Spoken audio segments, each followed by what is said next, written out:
Hello friends, welcome to our channel learn English with S K sir.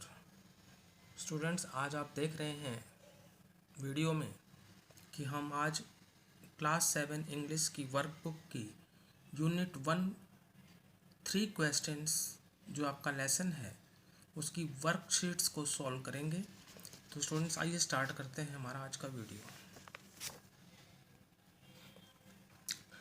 अब students, जैसे मैंने आपको बताया कि आज हम यूनिट 1 लिंक लेसन 3 क्वेश्चंस की वर्कशीट को सॉल्व करेंगे। तो सबसे पहले है वर्कशीट में comprehension passage. Read the passage and answer the following questions. This is the story of Eklavya, a tribal Prince who regarded Dronacharya as his teacher. He made a clay statue of his guru and started practicing archery in front of it. Soon he became an expert in shooting. Once, while Drona and his pupils were hunting in the forest, their hunting dog spotted his statue and started barking. Suddenly, 7 arrows were shot at the dog's mouth, but the dog was not hurt.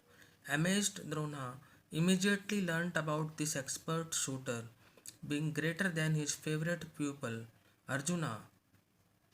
On being asked, this shooter admitted that he practiced in front of his clay statue. Though impressed, Drona remembered to have promised Arjuna to make him the world's greatest archer. He demanded as his Guru Dakshina from his tribal prince, his right hand thumb. अब students, हमने passage को पढ़ लिया है। इसका जो first question है, correct the following statements where necessary. जहाँ पर आवश्यक हो वहाँ पर हमें निम्नलिखित जो स्टेटमेंट्स हैं उनको करेक्ट करना है।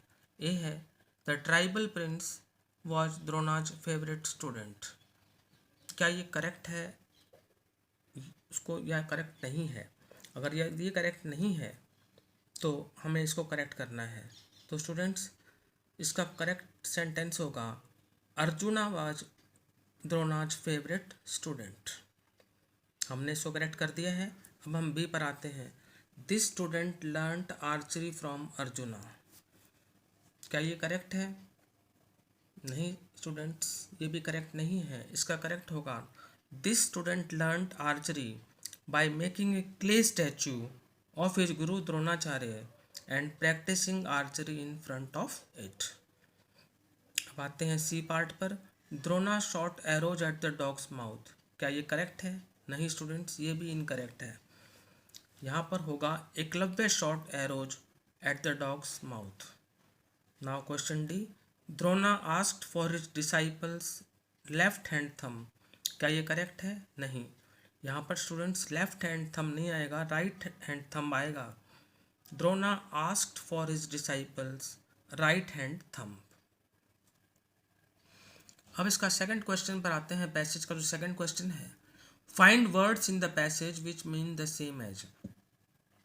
पैसेज में से हमें उन वर्ड्स को फाइंड करना है जो हमारे को दिए गए हैं उसका मीनिंग बताते हैं।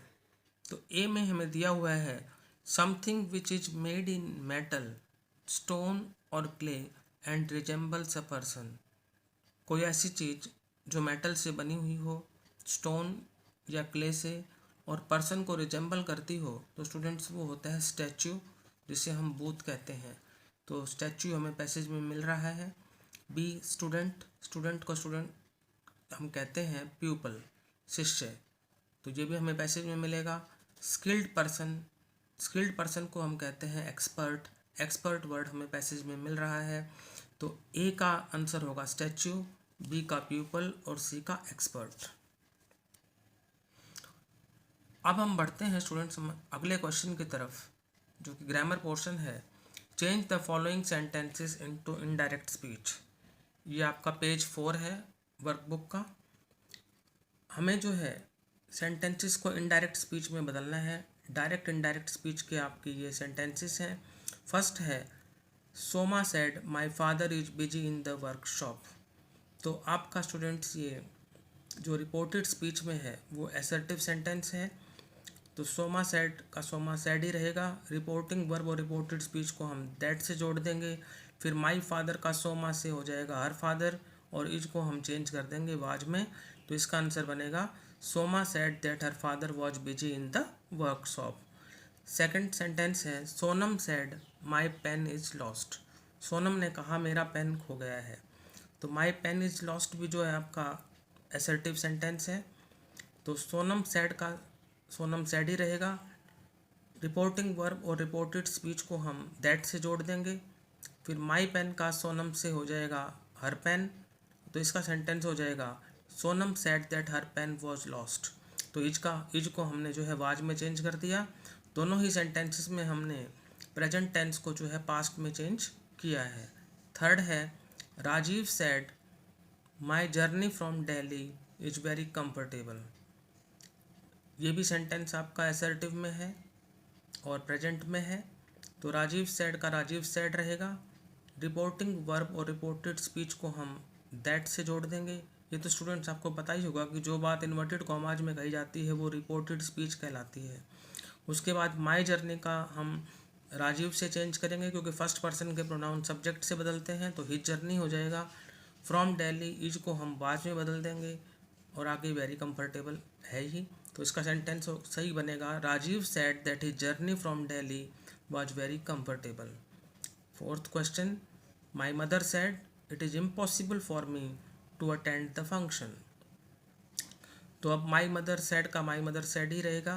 रिपोर्टिंग वर्ब और रिपोर्टेड स्पीच को हम दैट से जोड़ेंगे और उसके बाद हो जाएगा इट इज का इट वॉज हो जाएगा, और फिर मी जो है ये फर्स्ट पर्सन का प्रोनाउन है, माई मदर से होगा तो इसका हर हो जाएगा। तो इसका सेंटेंस बनेगा my mother said that it was impossible for her to attend the function.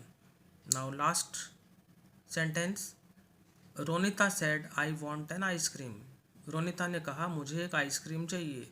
ये भी आपका असर्टिव सेंटेंस है, तो रिपोर्टिंग वर्ब और रिपोर्टेड स्पीच को दैट से ही जोड़ेंगे, तो हो जाएगा रोनिता सेड दैट। आई जो फर्स्ट पर्सन का प्रोनाउन है वो सब्जेक्ट से चेंज होगा, सब्जेक्ट रोनिता थर्ड पर्सन में है तो सी हो जाएगा, और वांट जो है आपकी वर्ब की फर्स्ट फॉर्म है वो सेकंड फॉर्म में चेंज हो जाएगी, यानी प्रेजेंट इंडेफिनिट टेंस जो है वो पास्ट इंडेफिनिट में चेंज हो जाएगा, तो वांट का वांटेड हो जाएगा। तो ये सेंटेंस बनेगा आपका Ronita said that she wanted an ice cream. तो ये हमने डायरेक्ट स्पीच को जो है इनडायरेक्ट स्पीच में चेंज किया।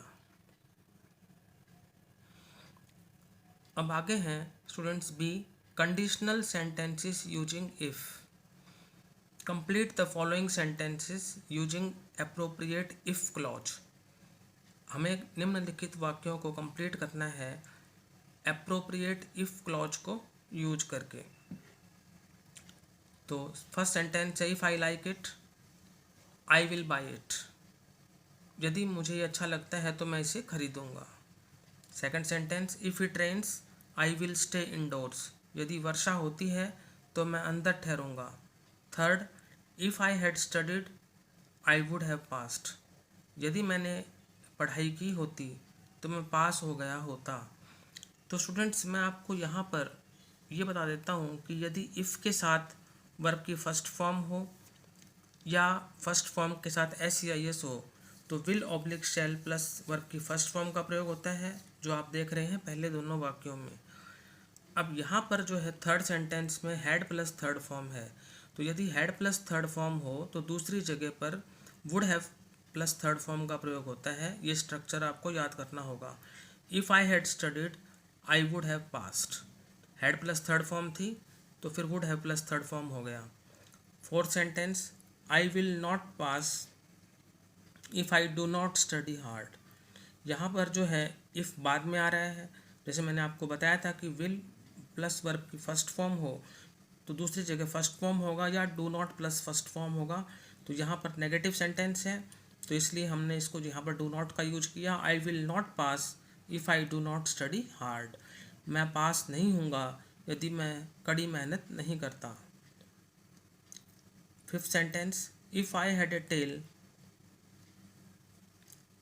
It could perform as my third arm. यदि मेरे पास टेल होती तो ये मेरी थर्ड आर्म के रूप में परफॉर्म करती। Six sentence I shall go abroad if I win the lottery. मैं विदेश जाऊंगा यदि मेरी लॉटरी लग जाती है तो। Question 7 if I could fly, I would, आगे होगा students, fly upon water levels and enjoy. यदि मैं उड़ सकता तो मैं वाटर लेवल्स पर उड़ता और आनंद लेता। Question 8, if Tuesday is a holiday I will come to meet you. यदि मंगलवार को छुट्टी होती है तो मैं तुमसे मिलने आऊँगा। Question number 9, if I had reach the station on time. यदि मैं स्टेशन समय पर पहुंच जाता तो मैं गाड़ी पकड़ लेता। I would have caught the train. मैंने अभी आपको बताया था कि इफ़ के साथ यदि हैड प्लस थर्ड फॉर्म हो तो दूसरे भाग में would have plus third form का यूज होता है। यदि मैं स्टेशन समय पर पहुंच जाता तो मैं गाड़ी को पकड़ लेता। If I had reach the station on time I would have caught the train. अब हमारा सी है degrees of adjectives. Complete the following sentences with the comparative and superlative degrees of adjectives given in brackets. हमें students जो bracket में degrees दी हुई हैं, हमें निम्नलिखित वाक्यों को कंपैरेटिव और सुपरलेटिव डिग्रीज से जो है करना है। स्टार्ट करते हैं। First sentence, I am dash in art than history. Bracket में है इंटरेस्टेड, तो इंटरेस्टेड तो आपकी पॉजिटिव डिग्री होगी। अब हमें ये देखना है कि यहाँ पर कंपैरेटिव आएगी या सुपरलेटिव आएगी। तो स्टूडेंट्स आप देख रहे हैं सेंटेंस में देन है THAN, तो THAN जब होता है वो तुलना के लिए होता है और तुलना के लिए हमेशा कंपैरेटिव डिग्री यूज होती है।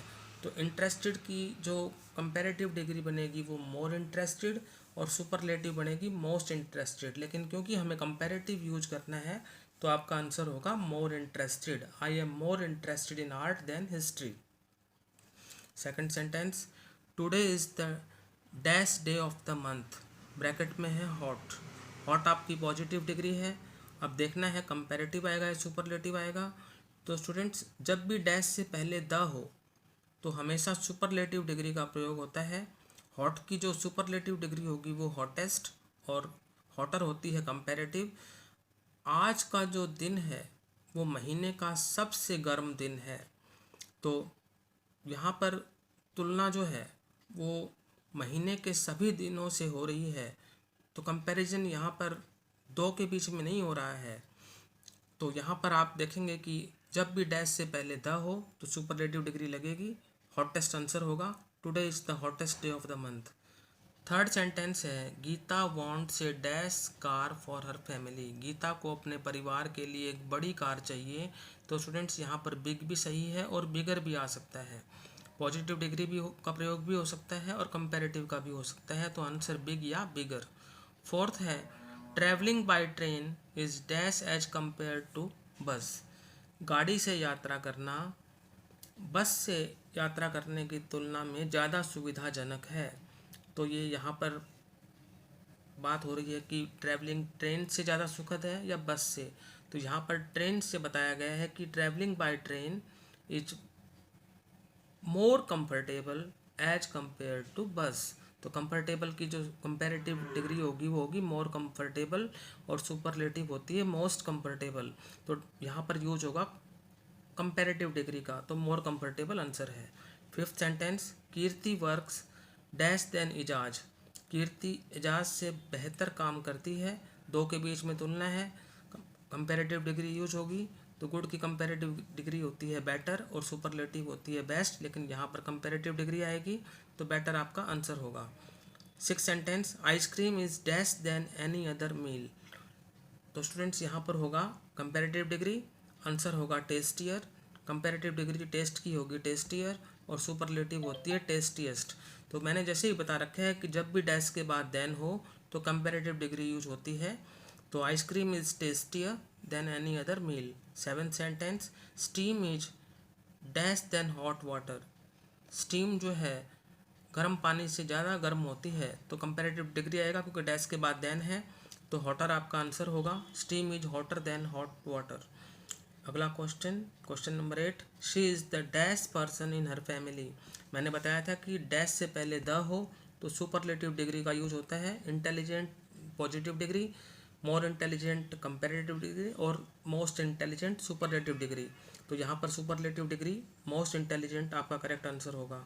9th sentence, she got the dash marks in her class, उसे अपने क्लास में सबसे ज़्यादा मार्क्स मिले। तो डैश से पहले द है, सुपरलेटिव डिग्री का प्रयोग होगा। हाई आपकी positive degree, higher comparative degree और हाईएस्ट सुपरलेटिव डिग्री। तो सुपरलेटिव डिग्री का प्रयोग होगा तो आंसर होगा highest. She got the highest marks in class. Last sentence, Geeta's health is dash than yesterday, Geeta का जो स्वास्थ्य जो है वो कल से खराब है। तो बैड आपकी पॉजिटिव डिग्री है, वर्स कंपेरेटिव डिग्री और वर्स्ट जो है वो सुपरलेटिव डिग्री। तो देन है डैश के बाद, तो आपकी कंपेरेटिव डिग्री होगी, वर्स आंसर होगा WORSE। अब डिक्शनरी प्रैक्टिस स्टूडेंट्स, इसमें आप अपने आप भी कर सकते हैं, तो प्रैक्टिस आप अपने आप कर लीजिए। मैं सिर्फ आपको आंसर बता देता हूँ। Arrange the following words in alphabetical order, जो आपको ये जो दे रखे हैं वर्ड्स, इनको हमें अल्फ़ाबेटिकल ऑर्डर में यूज करना है। आपको पता है कि भाई ए से जो है हमारे अल्फ़ाबेट स्टार्ट होते हैं और जेड पे जाके ख़त्म होते हैं, तो उस हिसाब से आप करेंगे तो अपने आप आपको पता लग जाएगा। जैसे ABCD के हिसाब से आप करते जाइए। फिर मैं बता देता हूँ फिर भी आपको सबसे पहले कौन कौन से वर्ड्स आएंगे।